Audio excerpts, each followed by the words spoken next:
Guess we're here from the Carny back to a new Simpsons video, and today we're back on my re-reviewing of classic favorite episodes of mine on The Simpsons, and we're reviewing one of my favorite episodes of season 9, and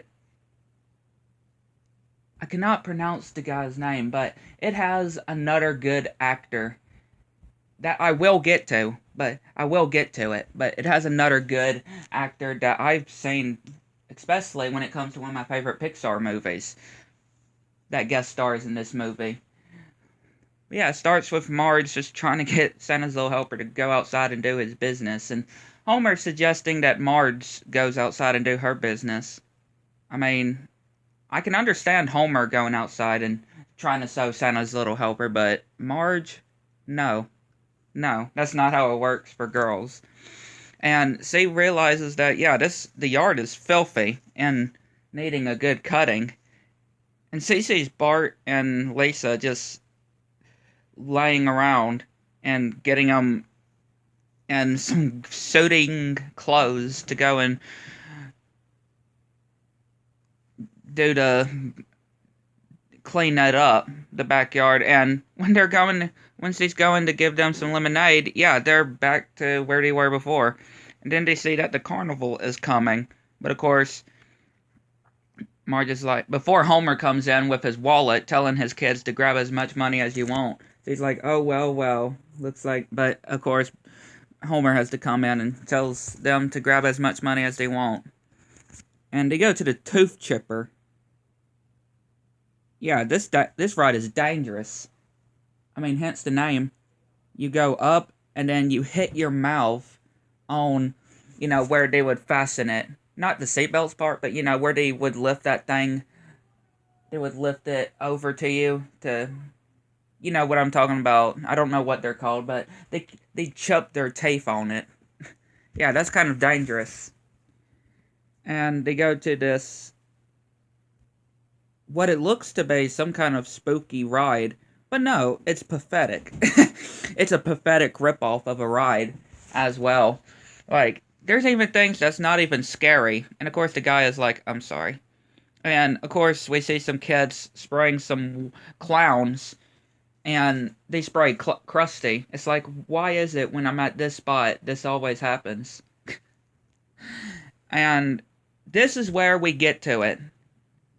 The actor that I was talking about.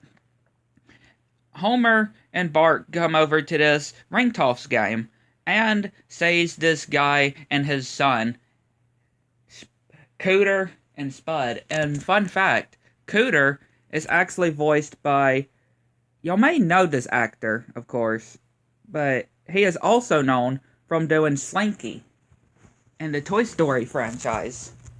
That's how I know this guy. From him doing Slinky. But yeah, again, another good guest star. And of course, Homer couldn't do it, which, yeah, he gives him this comb. And yeah, we see this cool looking car, which of course Bart ends up getting in it and crashing it too. And they're gonna have to work it off. And yeah, Homer begs to want to work too. Then we see the next day, which Homer and Bart go over to Cooter and Spud, and they offer them some caramel apples. And of course, Bart is having to clean up horse poop by a little horse. Like, how could something, again, he even says it, how could something so small lighten that much of a load? That's what I want to know. And of course, Homer is having to do the Dumpkin booth. And yeah, the water looks too shallow, too. And now they're having to bite the heads off of the chicken. Yeah, I don't know about that. I mean, I love chicken, but I wouldn't literally do something like that. And yeah, Homer and Bart are going to have to take over the ring toss game, and they're showing how to handle it. And I feel like I never ever actually done a ring toss game. I mean, I don't ever really go to the carnival as much anymore. All I would do is just walk around because not really a whole lot of stuff that I would do at the carnival or the carnival fair. Same thing. But yeah, I don't think I've ever done a ring toss game. I may have before. It's just I don't remember exactly. And of course, we see Principal Skinner saying if this thing is actually possible to win, which the chances no. Which Bart says, if I like you, it is, but that's not the truth. And then Chief Wiggum comes, and of course is asking, for some money because of someone he's looking for. First he's saying Bill, and then again just trying to talk to Homer, and he's like Homer being stupid, and they take the game away. And that was Spud and Cooter's home pretty much as well. And Homer tells them that they're going to their house.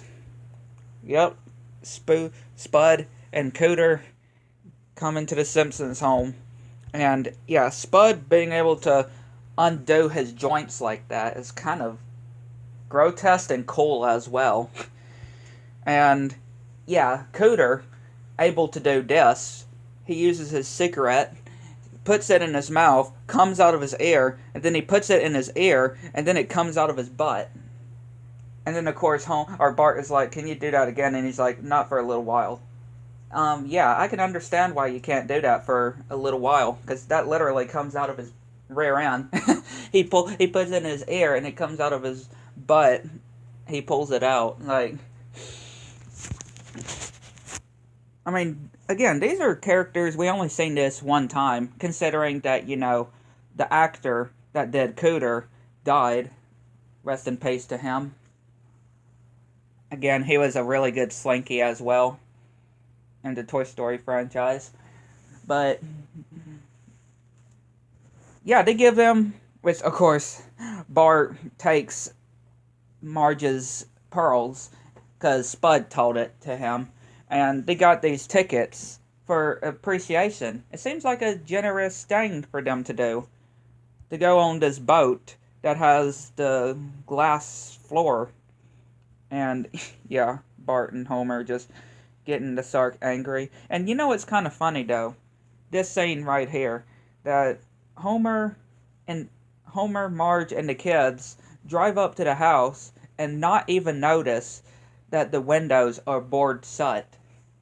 I mean, honestly, we can tell that something is up, but it takes them until after the key doesn't work and they say that, yeah, all the windows are boarded and the mailbox is changed, and of course they're saying to get off their property because they've taken over the Simpsons home. And of course Chief Wiggum is like, "Sir, we'll call the detectives, like I give a crap." And of course Homer being stupid again, saying, "Hush, Lisha, Daddy's waiting for the detective." That ain't happening though, because they didn't do what Chief Wiggum wanted them to do first, so it's kind of fair for the police not to help. And yeah, they're having to stay in Bart's treehouse. And yeah, we see that Cooter and Spud are trying to keep warm and doing these precious memories. And just pretty much doing memory books for the fire.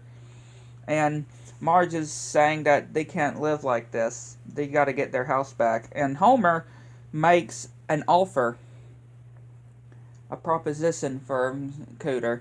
If he can throw the frisbee onto the chimney, Spud and Cooter has to give them their house back. But if he misses, he'll give the deed to the house to Cooter and Spud. And of course, saying that they'll keep the house legit if Homer misses. And he's like, "Deal." Yeah, this can end so well. Throwing a small frisbee onto something like the chimney and somebody like Homer. Yeah, this can only end so well. But of course, he wasn't actually going to throw it. He tricked them, just telling the family to get inside, and yeah, manages to outwit Cooter and Spud. And of course, Homer is like, look at them outside. And he's like, why don't we just let them stay for a couple days? And I just love that Bart is like, Mom, get him away from the window. I just love the way he says it. Mom, get him away from the window. And of course, Homer is worried about his butt groove that they messed up on the couch. Yeah, he tells Marge to put on a pot of coffee because getting his butt groove back is gonna take a while. Again, a really good episode. Personal favorite of again from the season 9. Don't really see a whole lot of people talking about this one or saying if they like it. And again, another good guest star as well that has appeared on The Simpsons out of many. Yeah, I'd like to know what you think.